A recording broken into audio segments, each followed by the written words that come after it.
इलिशी माछ कच्चा झाल एला इलिशी माछ काटिकी धोई नहीं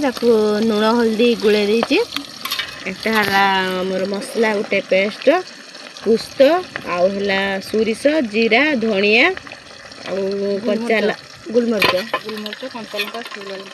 गुलमरीच शुक्ला लंका कंचा लंका सब गोटे पेस्ट कराई पियाज दीटा काट नहीं टमाटो दीटा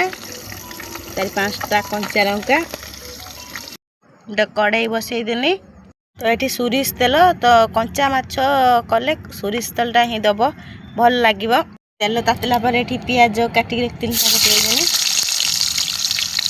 काटिक रखी टमाटो को भी देदेनी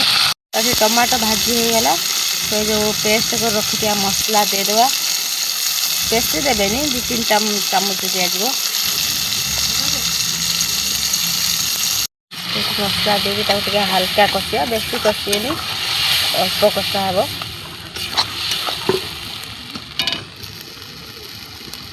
हलदी पकड़ा कषिकी पानी देदेवा तो ये पानी देदेली फुटिया छाड़देली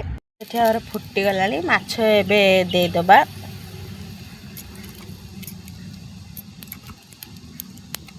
ये कच्चा माछ मु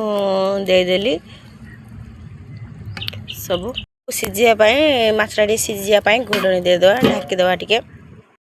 कच्चा सोरिष तेल टिके कच्चा लंका टिके तापर पकईदबा